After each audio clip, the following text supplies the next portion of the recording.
Apa khabar Malaysia? Istimewa di MHI Isnin 14 November. Inspirasi bersama pemain perseorangan lelaki badminton para negara, Chia Lik Hao, selepas mengungguli kategori SU5 kejohanan dunia ke-7 buatnya.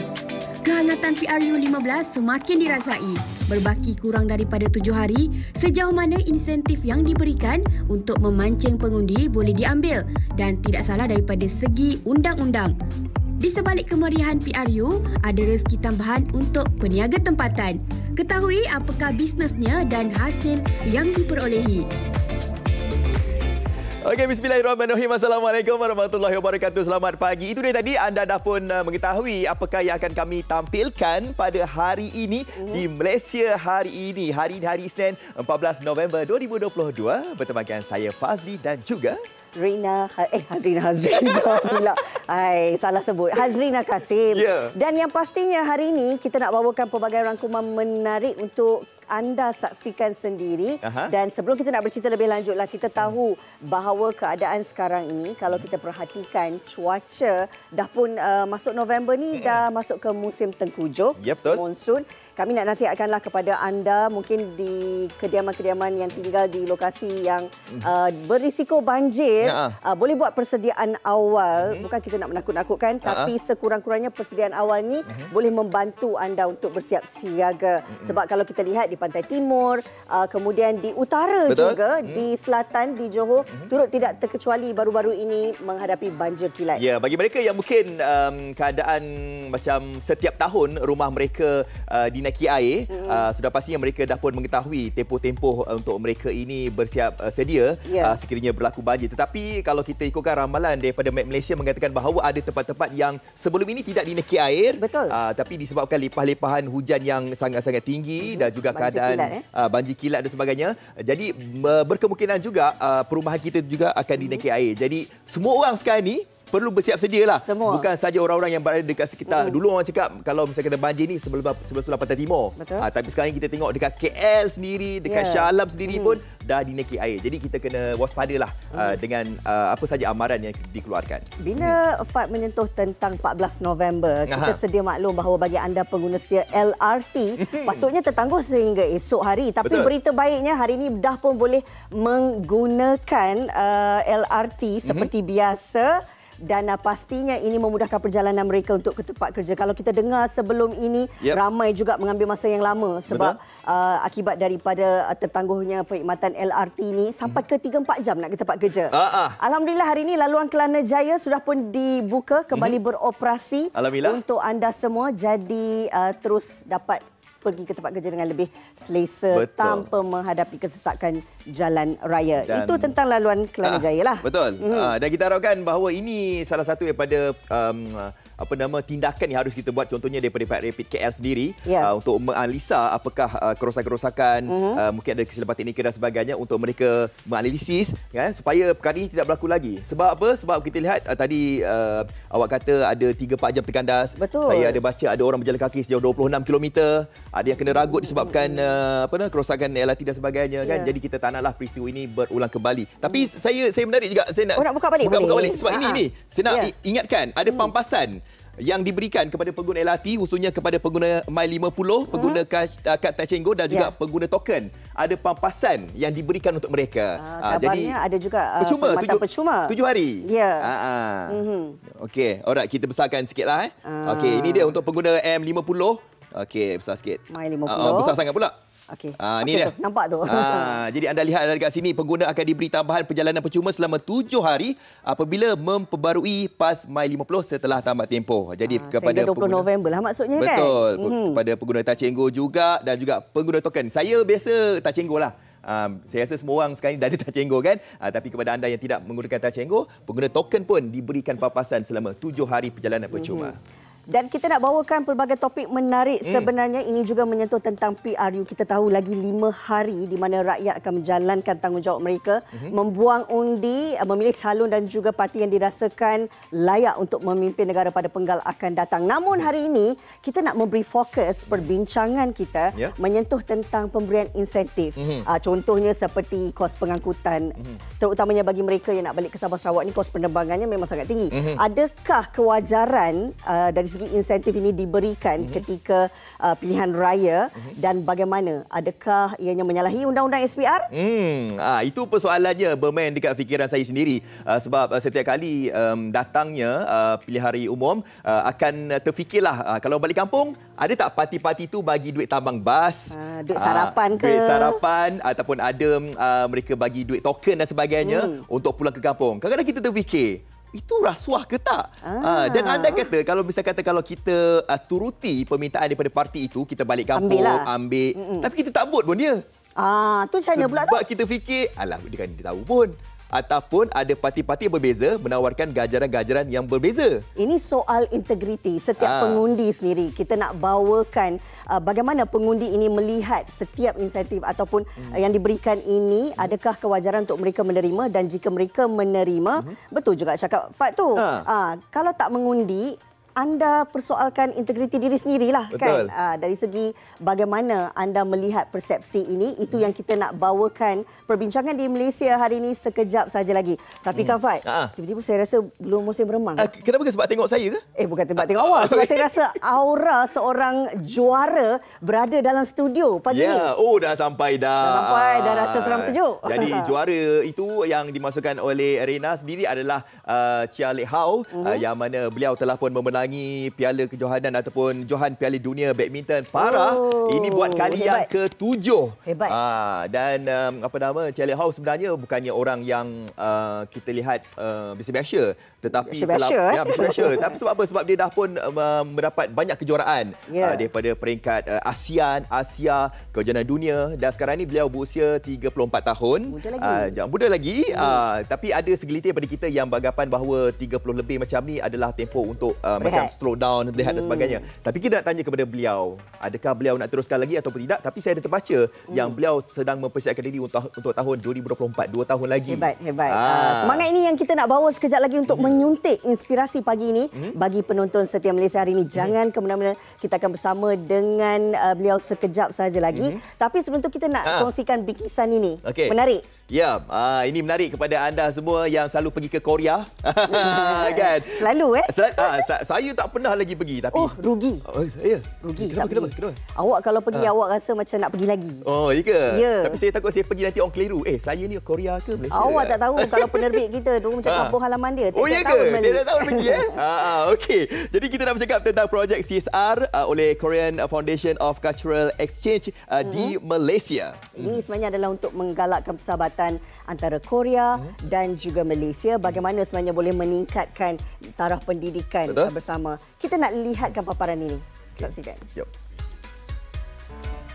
Pada Jumaat lalu, bertempat di Sekolah Kebangsaan Pulau Indah, Klang, Selangor, satu program tanggungjawab sosial rakyat anjuran bersama Korean Foundation for International Cultural Exchange dan syarikat POSCO ENC 2022 diadakan.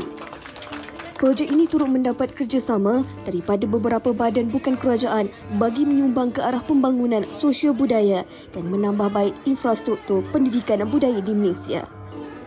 Secara tidak langsung, program kerjasama sebegini dapat mengeratkan lagi persahabatan antara negara Malaysia dan Korea Selatan yang bermula sejak awal 1970-an.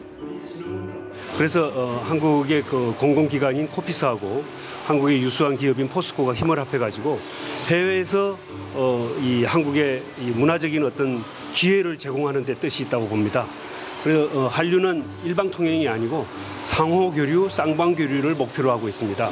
그래서 이런 사업을 통해서 말레이시아 우리 학생들이 문화적인 어떤 그 체험의 기회, 교육의 기회 이런 것을 확장할 수 있는 그런 좋은 계기가 되기를 바랍니다. Antara pengisian program adalah dengan menambah baik bilik kreatif yang mengambil masa selama 3 minggu untuk disiapkan bersama kemudahan kelengkapan peranti multimedia bagi kegunaan pelajar. Sebanyak 70 peranti tablet dengan perisian pembelajaran digital disumbangkan untuk kegunaan ketika sesi pengajaran dan pembelajaran. Selain itu, program latihan kebudayaan dan sukan juga turut diadakan. 그런 꼭 한류 스타가 아니라도 한류는 도전과 열정의 기회입니다.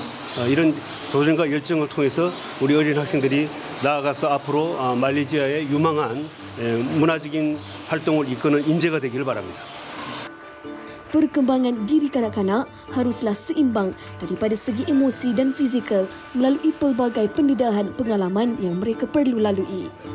Dengan adanya program CSR sebegini, sama ada daripada agensi tempatan maupun antarabangsa, sedikit sebanyak dapat membantu proses pembelajaran murid-murid bagi menambah ilmu pengetahuan mereka untuk masa hadapan yang lebih cemerlang.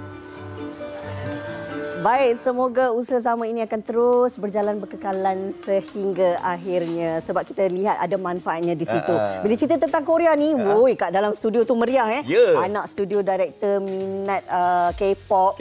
Lepas tu penerbit kita tak kurang hebatnya. Semalam kata baru tengok konsert. Dan kalau anda tahu, telinga kami earpiece sekarang ni semua tengah cakap Korea. Mereka bagi isyarat kami dalam bahasa Korea. Jadi kita terpaksa fahamlah apa yang mereka cakap sekarang ni. Ya, Hamzah Hamidah, penerbit.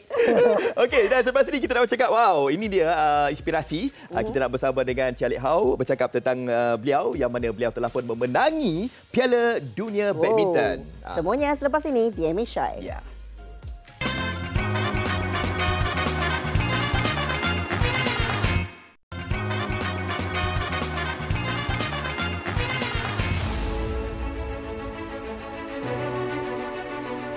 Pingat emas Sukan Paralimpik Tokyo 2020 dan gelaran juara dunia antara pencapaian membanggakan diraih oleh wira badminton para negara Chia Lik Hau. Kecekalan dan semangat juang tinggi oleh atlet yang berasal dari Kuala Lumpur dalam Sukan Paralimpik kategori SU5 membuktikan bahawa golongan kelainan upaya OKU mampu mengharumkan nama Malaysia ke persada antarabangsa. SU5 ialah satu kategori dalam acara badminton khusus untuk atlet para yang mengalami masalah kestabilan pada pergerakan salah satu anggota bahagian tangan. Meskipun dibelenggu dengan Erbs palsy yang menyebabkan tangan kanannya lemah dan kurang stabil sejak lahir, Lik Hau tidak menjadikan kekurangannya itu sebagai satu kelemahan. Bahkan anak didik Datuk Rashid Siddiq ini mencapai pelbagai gelaran dalam siri badminton perseorangan antarabangsa yang meliputi kejohanan dunia sebanyak 7 kali, Sukan Para Asia 4 kali dan Sukan Para ASEAN 2 kali. Walaupun sudah berusia 34 tahun, semangat Lik Hau untuk memburu kejohanan demi kejohanan dan bergelar nombor 1 di dunia masih tidak bernokta, malah semakin membara.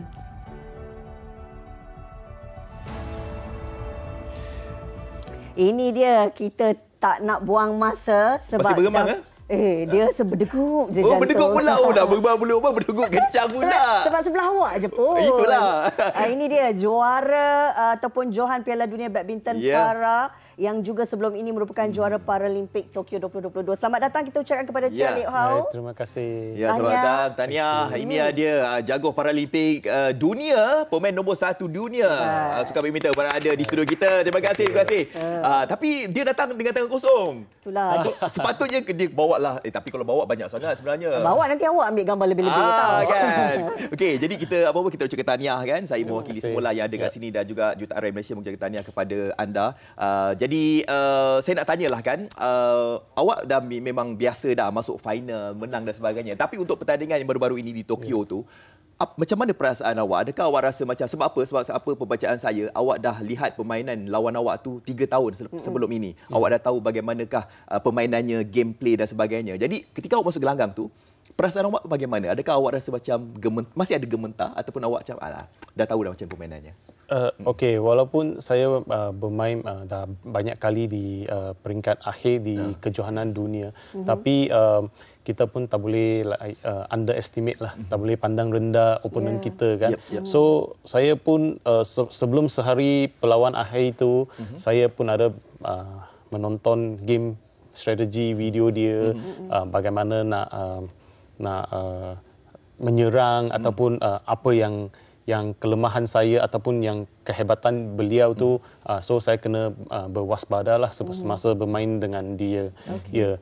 Jadi perasaan bermain di peringkat akhir kali ini memang saya rasa sangat berbedalah kerana saya adalah pemenang pingat Paralimpik ya kali pertama, dan untuk membawa title ni untuk bermain di kejohanan dunia tu memang rasa sangat berbeza kerana saya sudah ada dekat pentas yang paling tinggi di Sukan Para Badminton dan semasa bermain dengan beliau tu memang saya tak rasa begitu tekanan lah. Tapi apa yang saya nampak tu opponent saya yang lebih tekanan daripada saya lah berbanding dengan saya. Kerana mungkin sejak kebelakangan ini dia sering kalah kepada saya. So mungkin dia ada tekanan lah dekat situ. Tekanan lah berdepan kembali dengan Liat Ho kan. Tapi kita nak tahu juga pernah sebelum ini mendapat latihan daripada Datuk Rashid Siddiq dan sekarang ni Nova Armada. Bagaimana dari segi pengalaman mendapatkan latihan bersama dengan Datuk Rashid Siddiq? Sebenarnya Datuk Rashid Siddiq dengan Coach Nova Armada tu mereka adalah dalam satu kelab badminton sebenarnya. Cuma Coach Nova Armada tu adalah penolong beliau, penolong Datuk Rashid lah. Datuk Rashid adalah head coach, ketua jurulatih. So program latihan ataupun dia punya style of training tu semua saya rasa lebih kuranglah samalah ya. Dan juga semasa saya ikut pengalaman dengan Datuk Rashid tu mungkin ada berbeza kerana beliau pernah bermain di pentas Olimpik. Dia pernah kongsi dengan saya bahawa perasaan ataupun tekanan semasa beliau bermain dekat dekat Olimpik. So masa saya bermain di Sukan Paralimpik tu memang dapat tolong saya lah dengan segi pengalaman beliau dan beliau berkongsi dengan saya bahawa bagaimana nak mengatasi tekanan semasa bermain di Sukan Paralimpik. Okey, jadi tiada gunanya kalau kita ada jurulatih yang berpengalaman, yang pandai mengajar kita, tapi kita sendiri tidak mengguna pakai apa yang diajar oleh coach kita kan. Dan kita lihat jati diri daripada Liat Ho sendiri telah membuah hasil. Tapi kita lihat ini kejohanan dunia ke-7 acara persorangan. Tapi mungkin boleh kongsikan sebenarnya ini bukan yang ke-7 saja, tapi untuk kejohanan dunia anda sendiri 14 kali dipahamkannya. Saya telah menang 14 pertandingan berturut-turut. Ya, termasuk kali inilah di kejohanan dunia, dan sebelum ni kali ke-13 tu adalah dekat Thailand Open. Yang ke-12 tu adalah ASEAN Para Games dekat Solo. Ya. Jadi 14 kemenangan berturut-turut dan kejohanan dunia tu 12 kali, 7 kali di acara perseorangan dan 5 kali di acara bergu. Dan sudah 71 perlawanan tak pernah kalah. 71 perlawanan ya. Itulah dia. Tapi dalam usia 34 tahun tu, saya pun terfikir kalau usia 34 tahun selalunya waktu ni orang dah relax, orang dah beri laluan kepada pelapis-pelapis. Tapi anda masih lagi bersemangat, anda masih lagi macam kekuatan tu baru semalam. Bermain badminton kan. Bagaimana mendapatkan energi dan juga dari segi ketahanan stamina tu? Okey, mungkin selepas kemenangan di Sukan Paralimpik lah. Ini betul-betul dapat membakar semangat saya dan dapat fikiran saya pun dah tukar menjadi sangat-sangat positif. Buat sesuatu benda pun rasa sangat okey, saya buat ni pun jangan rasa letih lah, just enjoy it. Ya, sekarang saya pergi ke pertandingan yang mana-mana pun saya tak memberi diri saya terlalu banyak tekanan lah. Cuma nak enjoy. So fikiran saya sudah ada sikit berubah. Jadi kita dapat lebih jelaslah semasa bertanding ataupun semasa berlatih itu. Jadi dari situlah mungkin dapat mendorong saya lagi semangat dan tidak begitu senang putus asa. Ya, memang betul-betul memberikan inspirasi lah kepada kita kan sebenarnya, sebab negara kita ni dapat melahirkan atlet yang wibawa dan juga bertaraf dunia kan. Tapi apa yang Liat Ho katakan tadi, kejohanan straight menang 14 kali straight, lepas tu 70 berapa kali? 72 kali? 71 kali tanpa kalah. Kalau kita lihat dekat sini macam seperti tidak ada fight. Mungkin sebab kalau kita lihat sejarah perlawanan semuanya dalam setengah jam mengalahkan opponent. Okey, dan saya pernah juga terbaca yang awak pernah mengatakan bahawa cabaran dalam sukan badminton ini bukan terletak kepada sesiapa tapi kepada diri kita sendiri. Ya, betul. Sebab apa? Sebab awak melihat macam yalah setiap kali main awak menang. Jadi ianya mungkin motivasi itu mungkin akan macam lari sikit. Anda kata kalau kita berfikir alah kita macam tak ada saingan lah. Jadi macam mana untuk tahap sekarang ini, bagaimana cabaran itu nak diatasi? Liat Ho. Okey, saya rasa tahap sekarang saya rasa opponent saya lah. Lawan saya lebih tekanan lah semasa nak berjumpa dengan saya kerana mereka tahu saya akan berubah cara mainannya, strategi saya semasa mungkin dekat negara ni angin dia lebih kuat ataupun shutter dia lebih slow tu, saya boleh berubah cara bermain bertemu dengan mereka. Jadi ini saya rasa mereka pun agak keliru semasa bertemu dengan saya lah. So cabaran yang paling susah yang kena diatasi adalah cabaran diri sendiri lah. Kerana otak kita kan selalu fikir benda yang tak bagus ataupun benda yang sangat bagus. So kita kena tenangkan diri kita sendiri semasa pergi ke bertanding ataupun kawan-kawan yang dekat kita tu haruslah memberi perkataan ataupun sokongan yang positif, yang sangat baiklah untuk kita. Jadi ini pun dapat mendorong kita jugalah semasa dekat pertandingan ataupun semasa dekat latihan. Pokok pangkalnya sentiasa berfikiran positif ya. Baik, kita nak ucapkan selamat maju jaya. Selepas ini ada lagi kejohanan yang bakal dilalui oleh Lek Hau. Kejohanan Sukan Paralimpik di Paris pada tahun 2024. Selamat Kita maju cakap all jaya. the best. Tapi sebelum tu pernah lawan Datuk Lee Chow Wei ke Liu Darren tak? Pernah? Darren sebelum ni kita berlatih bersama-sama. Oh, tak pernah lawan sekali lah. Sebab saya nak tanya siapa menang. Mesti beliau lah, mesti dia menang. Siapa tahu? Mana tahu kan? Terima kasih. Terima kasih. Thank you. Terima kasih bersama kami di Malaysia hari ini. Baik. Sekurang-kurangnya bagi anda generasi muda hari ini yang memang cita-cita nak jadi seorang atlet profesional dalam sukan badminton, inilah inspirasi yang kami bawakan pagi ini untuk mendorong semangat anda terus berkeyakinan anda juga boleh lakukan. Ya, Malaysia boleh. Betul. Terima kasih. All the best. Alright. Syabas. Okey, kita nak berhenti berehat dan lepas ni kita nak bercakap tentang inisiatif balik mengundi ni. Salah ke, tidak ke, berdosa ke? Okey, segalanya di Malaysia hari ini selepas ini.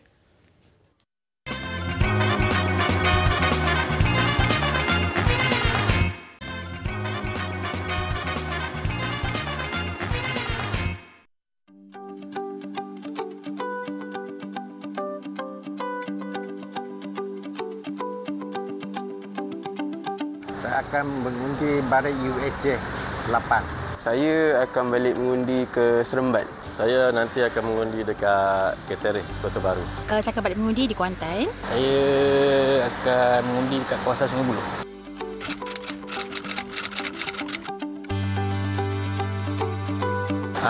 Kat kawasan saya ada orang bagi macam sejenis macam duit, beras kadang-kadang. Itulah ikut parti masing-masing lah. Bagi saya, kalau tak ada apa-apa intention behind the money, then saya ambil lah. Tapi kalau ada apa-apa intention untuk dia mengharapkan undian daripada saya, then saya tak akan ambil lah. Tak nak ambil, kita tambahlah suah. Yang tu bergantung. Kalau duit tu memang ada peruntukan untuk kita semua balik mengundi, apa salahnya kan kita ambil benda tu. Ya, saya akan ambil. Kalau rasa kita nak ambil, kita ambil. Kalau tak nak pun boleh juga. Atau pulang ikut masing-masing lah kita. Sebab bagi saya itu memang satu insentif lah. Sebab kita balik kan jauh kan. Untuk minyak, kereta, pengangkutan lah. Tapi tengoklah kalau macam memang dia dah macam ke arah macam okey balik undi sekian-sekian dan kita boleh consider lah untuk tidak ambil lah sebab dah jadi lain pula rasa kat situ. Duit, semua orang perlukan duit, betul. Jadi kalau sesiapa yang ambil tu mungkin diorang memerlukan.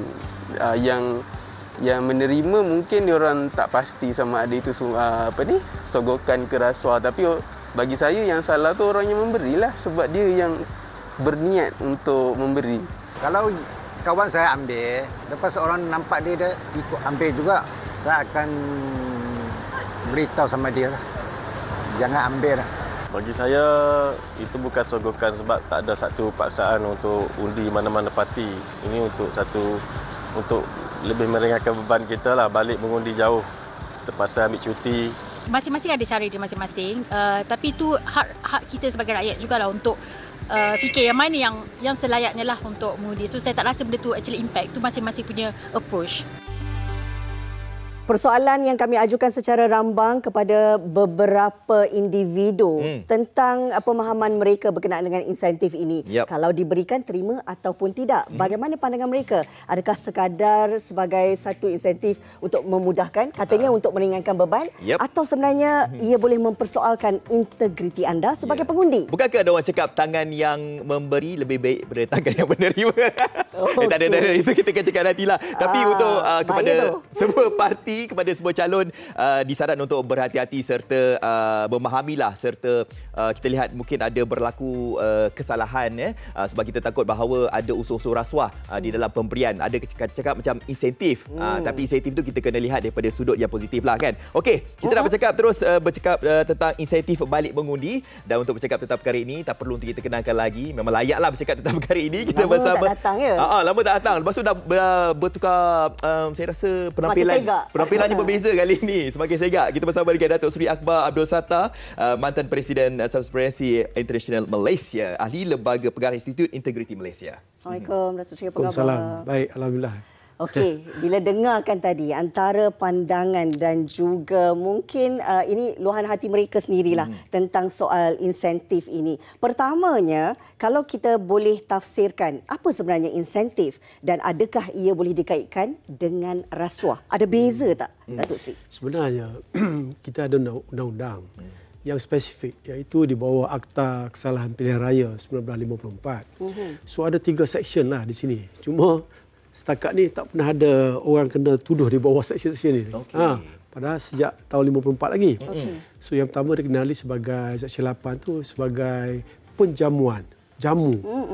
Tak boleh bagi jamuan makan minum secara terbuka. Itu undang-undang undang-undang dia. Lepas tu yang kedua dikenali sebagai pengaruh.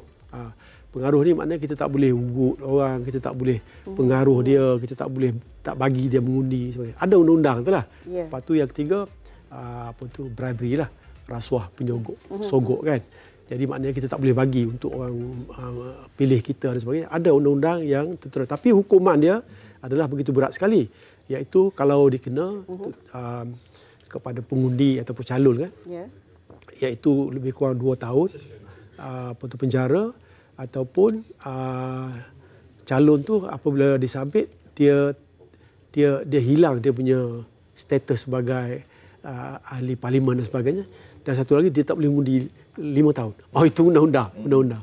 Tapi sekarang ni nampak gaya kebanyakan daripada kita ni seperti nyata tadi lah. Ada kata diberi sebab nak suruh balik. Yang kedua dia orang kampung dan sebagainya. Ada satu lagi menyatakan bahawa mereka ni disuruh undi kan. Semasa pemberian tu dipakai uniform sebagainya. Jadi itu saya rasa yang paling baik ialah kalau kita rasa tak betul, kita lapor kepada SPRM. Sebab setakat ni yang sehari 2 ni saya dapati ada 11 kes yang dilapor. Jadi biar siasatan, sebab saya rasa benda ni bukan senang untuk siasat. Satu, undang-undang kita macam tu. Untuk siasat, nak cari saksi. Dan satu, tak nak jadi saksi. Yang kedua, transaksi tu yang dan lain-lain elemen lah yang boleh menyebabkan. Jadi setakat undang-undang ni, setahun 1954 kan, tak ada seorang lagi dituduh yang setahu saya lah. Kita juga ada Akta SPRM lah. Tapi Datuk Seri, yalah perkara ini 5 tahun sekali berlaku kan. Jadi mungkin tidak berkerap berlaku sebab yalah 5 tahun sekali itu.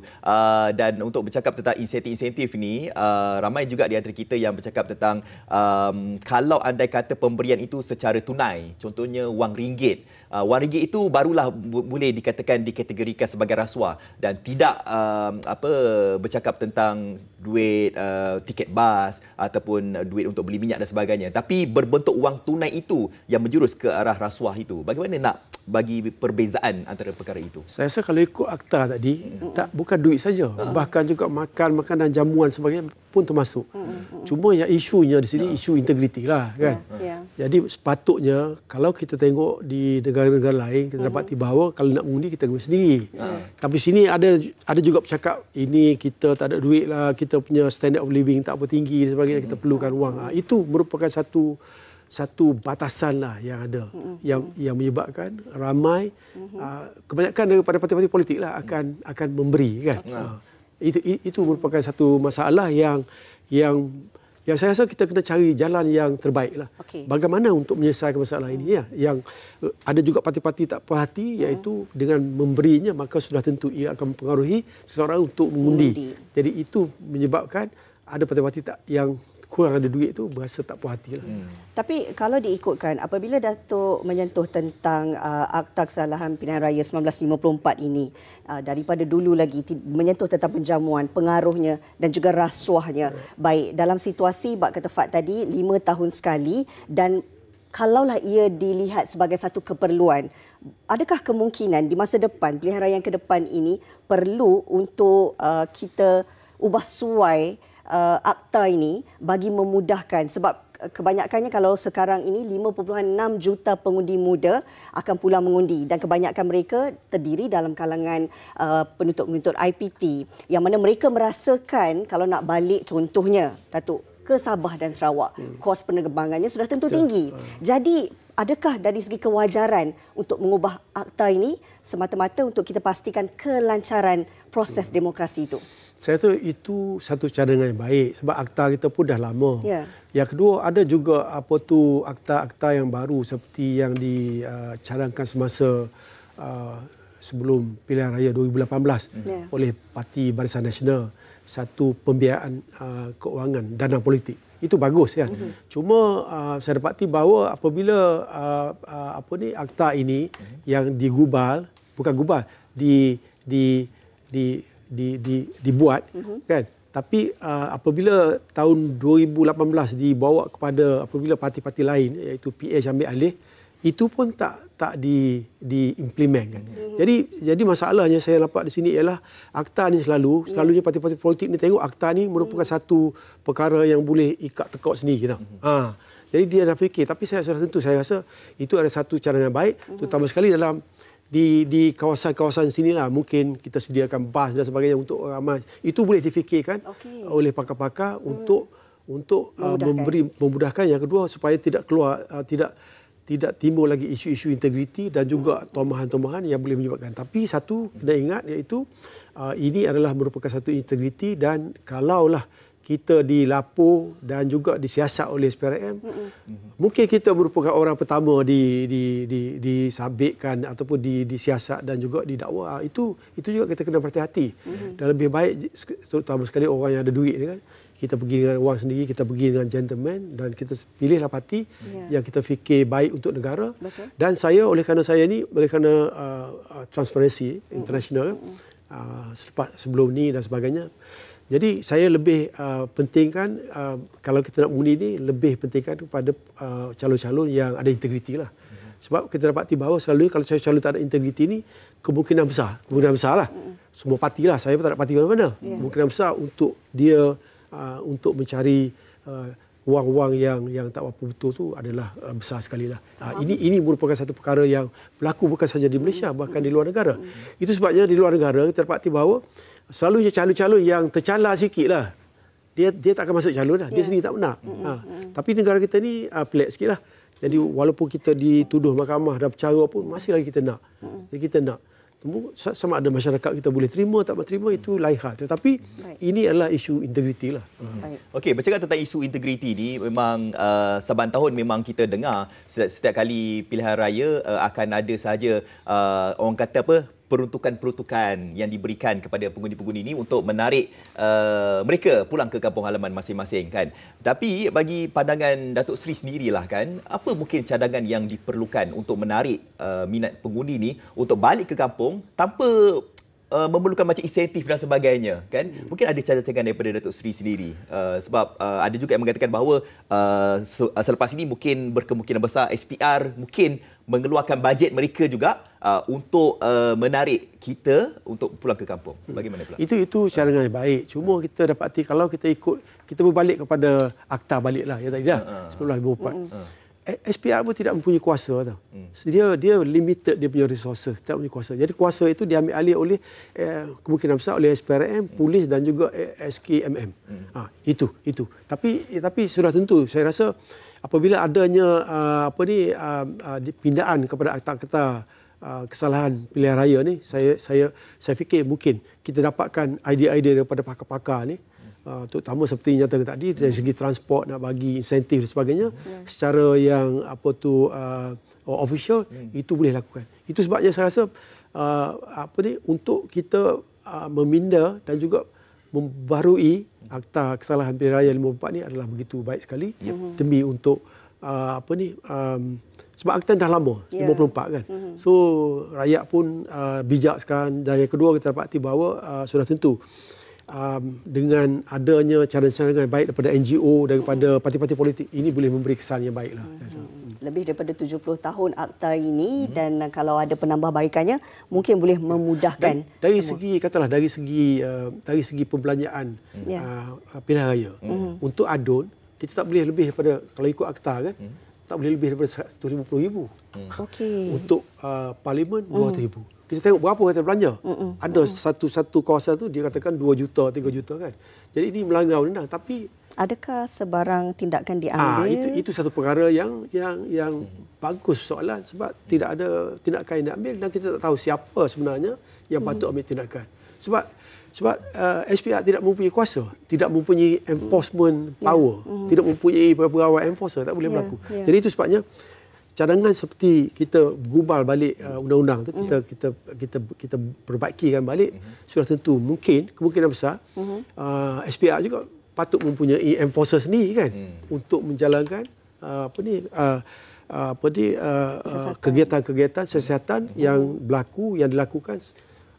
Lagipun ia berlaku mungkin 5 tahun sekali, dan juga kalau ada pilihan-pilihan kecil itu pun berlaku dan juga jarang berlaku. Okey, baiklah.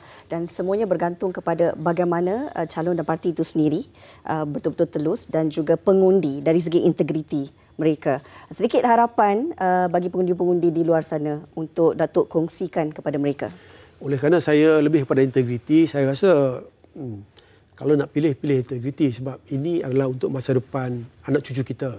Sebab kita tak nak kalau kita pilih cara-cara tak integriti, sebab kalau kita ikut kajian, rasuah saja kita hilang lebih kurang 60 bilion setahun. Jadi dalam 25 tahun kita dah hilang 1 trilion. Jadi ini merupakan satu peruntukan yang banyak, sepatutnya ia boleh diberikan kepada masyarakat kan, pembangunan dan sebagainya. Jadi itu adalah mustahak, sebab kita kena fikir iaitu pilihlah calon-calon yang baik, yang berintegriti, supaya boleh menjaga negara, menjaga duit rakyat, duit kita, dan juga untuk anak cucu kita, supaya imej negara ini tak calar. Itu adalah harapanlah. Saya lebih kepada integriti. Saya tak nak parti mana-mana, tapi saya rasa itu merupakan satu perkara yang patut kita lihatlah. Kalau bercakap tentang integriti ni, bukan tumpuan fokus diberikan kepada pihak parti ataupun calon sahaja. Kita ni sebagai pengundi juga harus juga menekankan integriti dalam apa jua perkara. Dan kalau kita dapat lihat calon ataupun parti itu memberikan sesuatu, mungkin kita rasa itu ianya rasuah, kita jangan ambil lah kan. Itulah integriti. Baik, kita nak ucapkan terima kasih kepada Datuk Seri Akbar Abdul Sattar, mantan Presiden Transparency International Malaysia, ahli lembaga pengarah Institut Integriti Malaysia. Semoga perkongsian hari ini membuka mata dan minda anda untuk anda fikirkan tentang integriti anda sebagai seorang pengundi. Bak kata Datuk tadi, pilih yang benar-benar mempunyai integritinya yang tersendiri. Baik, bila cerita tentang pilihan raya ini, bukan saja kita nak cerita tentang integriti pengundi, tentang kempen yang dijalankan oleh calon dan juga parti, tetapi suasana di sebaliknya. Bagaimana kalau kita lihat dalam PRU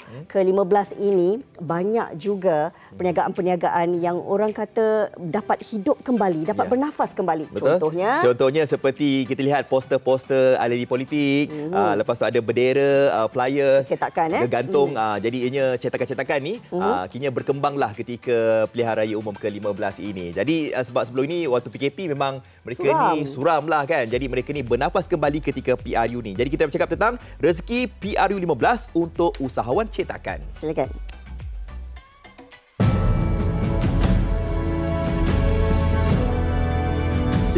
November 2022, tarikh keramat untuk rakyat Malaysia turun mengundi semakin hampir. Sejak penamaan calon pada 5 November lalu, kempen pilihan raya daripada setiap parti politik rancak dilakukan. Sepanjang tempoh menuju ke pilihan raya umum PRU ke-15, selain daripada sibuk untuk memancing undi, ramai yang tidak sedar PRU adalah sebuah industri yang turut dapat membantu merancangkan perniagaan rakyat tempatan, terutama pengusaha kecil. Antaranya seperti bisnes percetakan untuk bendera, gegantung, poster dan juga menghasilkan t-shirt sama ada cetak atau sulam. Bagi Muhammad Faiz Amin Norzalan, 32 tahun, mula berkecimpung dalam dunia penyulaman baju sejak tahun 2008. Pada asalnya Faiz hanyalah sebagai pekerja sahaja. Tetapi kini, dia sudah mengambil alih perniagaan daripada majikan lamanya. Ketika musim Perintah Kawalan Pergerakan PKP disebabkan COVID-19, pengusaha kecil seperti Faiz adalah antara yang teruk terjejas. Namun musim PRU memberi sinaran baru dalam kelangsungan perniagaannya. Bermula dari PKP agak sukar, bisnes agak sukar, orang pun tak ada dan banyak sekatan. So waktu tu dengan gaji pun kena potong kan. Agak sedih jugalah kan. Dengan simpanan pun tak berapa ada dan alhamdulillah lepas PRU ni nak diadakan, ekonomi pun okey, kita punya bisnes pun alhamdulillah naik sebanyak 200% jugalah. Selain percetakan, satu lagi perniagaan yang mendapat kesan positif daripada musim pilihan raya ini ialah perkhidmatan pemasangan kanopi. Ahmad Sufi Muhammad Amin, 33 tahun, mula membabitkan diri secara sambilan sejak berusia 12 tahun. Pemegang ijazah sarjana muda dalam kejuruteraan mekanikal ini kini merupakan seorang pemilik syarikat pembekal kanopi yang mempunyai lebih 400 kemah. Seperti Faiz, perkhidmatan kanopi turut mengalami kemerosotan ketika PKP. PKP berkurangan, kita ada jalan sikit tapi tak seperti biasalah. Sikit saja tapi tak seperti biasalah. Kita ada buat kerja lain lah. Contohnya kita ada buat buka kedai kambing perap dan sebagainya lah. So kita belajar satu produk yang baru lah selain daripada kanopi. Okey, untuk PRU ni memang kita punya order ni meningkat 100% lah. Maksudnya kita keluar semua kita punya barang lah. So kita hantar kepada parti politik dan juga pihak SPR lah untuk mereka menguruskan PRU 2022 kali inilah. Ketika PRU, mereka tidak terkecuali dengan pelbagai kisah permintaan pelanggan yang mencuit hati. Yang paling pelik yang saya pernah dapat, customer datang minta baju Barisan Nasional beserta logo Daceng, nama dia dan logo explicit content.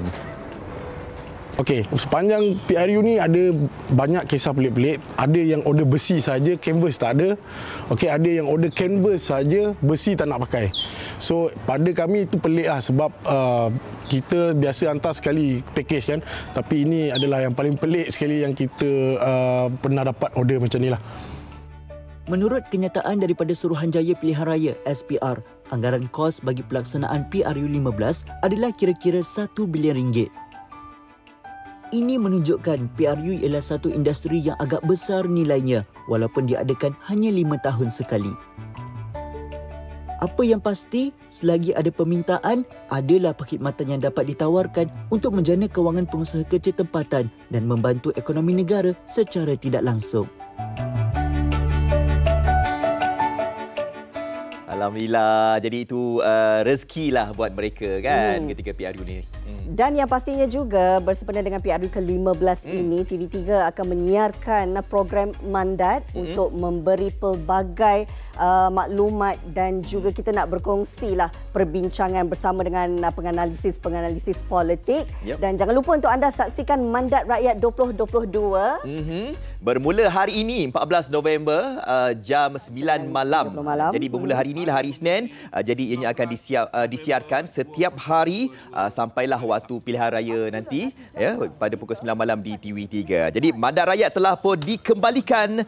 Jadi inilah hari kita untuk kita nak meraihkan sistem demokrasi dalam negara kita. Mandat di tangan rakyat, kuasa di tangan kita. Tentukan dengan lebih baik dan untuk anda pilih calon dan juga parti yang dirasakan layak memimpin negara pada penggal akan datang. Semuanya menjadi tanggungjawab kita bersama. Ya, betul. Pilihlah yang berintegriti seperti mana yang Datuk Seri katakan tadi. Okey, kita nak berhenti berehat seketika. Jadi lepas ni banyak lagi pengisian hanya di Malaysia Hari ini. Jadi anda jangan ke mana-mana.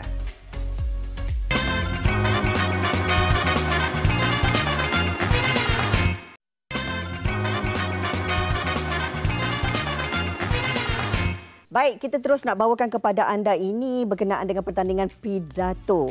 Kementerian Perusahaan Perdagangan dan Komoditi KPPK menerusi Majlis Minyak Sawit Malaysia MPOC dengan kerjasama Kementerian Pendidikan Malaysia menganjurkan pertandingan pidato Hargai Sawit Malaysia dengan matlamat meningkatkan kesedaran dan pengetahuan dalam kalangan pelajar mengenai sawit Malaysia. Pertandingan pidato Hargai Sawit Malaysia yang melibatkan penyertaan pelajar-pelajar dari sekolah rendah dan menengah ini turut memfokuskan kepada usaha KPPK untuk mencari duta kecil bagi mempromosikan manfaat dan kebaikan minyak sawit keluaran Malaysia. Kabarnya menurut pertandingan pidato ini, para pelajar didedahkan lebih awal mengenai sejarah dan perkembangan sektor sawit di dalam negara selain memupuk pemikiran kreatif dan kritis dalam kalangan pelajar. Bahkan, penganjuran program ini juga dapat membantu mengasah bakat pelajar dalam pengucapan awam sekaligus membina keyakinan diri dan membentuk personaliti yang baik. Selain dapat menangkis maklumat-maklumat tidak tepat berkaitan sawit Malaysia, ia juga dapat menyuntik semangat patriotik dalam kalangan pelajar.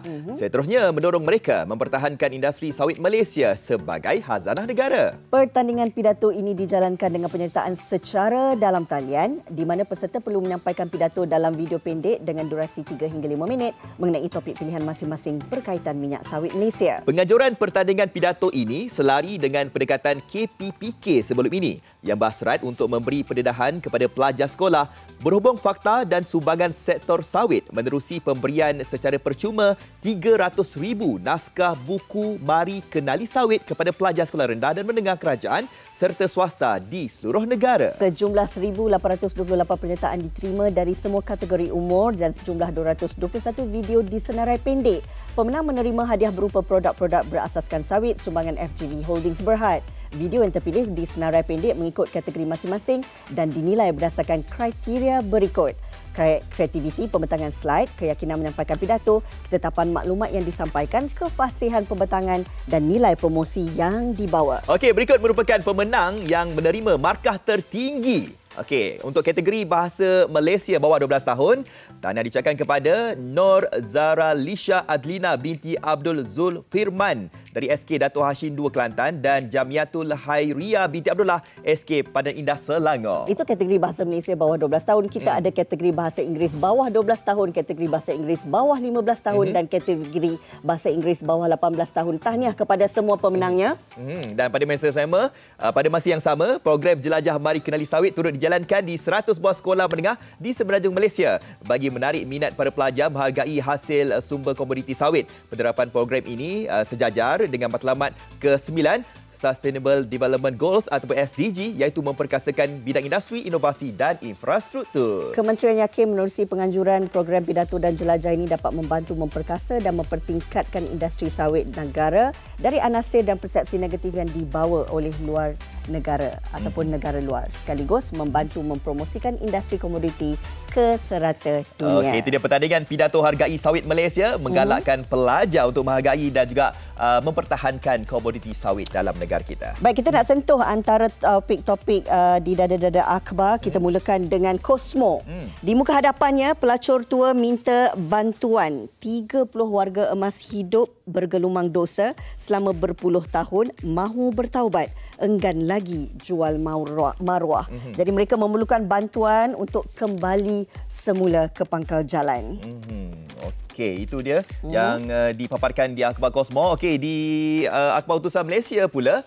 Okey, ada lihat di sini impak pengundi awal seperti mana yang kita tahu bahawa besok 15 November 2022 merupakan pengundian awal khususnya untuk anggota-anggota badan-badan beruniform pada esok hari, dan apa yang diperkatakan di Utusan Malaysia pada hari ini sejumlah 265,531 anggota polis tentera penentu pertama Madat Kerajaan PRU 15 dan perinciannya di sini. Dan dalam pada itu juga pelbagai pihak menjangka sentimen sokongan pasukan keselamatan condong ke arah parti pemerintah sekaligus mampu untuk menjadi penentu kemenangan calon parti bertanding di kawasan mempunyai kem-kem tentera. Baik, kita beralih pula kepada berita harian, namun pilihan penerbit hari ini terus ke muka 35 di mana ia berkenaan dengan kes MH17 yang ditembak jatuh. Mahkamah dijangka buat keputusan pada Khamis ini. Jadi 3 warga Rusia, seorang rakyat Ukraine berdepan hukuman penjara seumur hidup jika didapati bersalah. Okey, jadi anda boleh baca maklumat penuh di akhbar-akhbar yang kita sebutkan tadi di Utusan Malaysia, Cosmo dan juga Berita Harian. Okey, kepada anda peminat drama, khususnya drama di TV3, slot Samarinda. Okey, saksikan minggu akhir untuk drama Samarinda iaitu tajuknya Suri Hati. Setiap hari Isnin hingga hari Khamis bermula jam 10 malam di TV3. Sedar tak sedar dah masuk minggu akhir. Kita ada pelakon-pelakon hebat ni kira mengangkat golongan wanita tau. Sebab dikatakan heroinnya semuanya wanita. Oh, tengok cerita ni. Tengoklah. Kita support drama TV3. Saya nampak hero seorang, Farid Ahmad ni tadi saya nampak. Yang lain semua perempuan. Rakan kita. Baiklah, kita juga saksikan lintas langsung untuk pengundian awal sempena PRU15. Esok kami akan bawakan secara langsung. Juga mungkin rakan-rakan tugas kita akan berada di beberapa lokasi untuk membuat liputan. Jadi anda terus setia bersama kami di Malaysia Hari. Ya, jadi kepada anda yang membuat pengundian awal pada hari esok, lebih daripada 266,000 orang, jalankan tanggungjawab anda, pilihlah parti atau calon yang sesuai untuk kita, yang kita tahu jalan kerjanya bagaimana, yang berintegriti. Jadi kita sebagai pengundi, kita melihat banyak perkara lah, kredibiliti calon itu dan juga mungkin parti itu juga mungkin penentu masa depan negara. Baik, kita dah berakhir untuk Malaysia Hari ini di pagi Isnin ini. Mudah-mudahan memberi manfaat untuk semua. Saya Hazrina Kasim. Saya Fazli Fuad. Kita jumpa lagi nanti. Assalamualaikum. Bye-bye.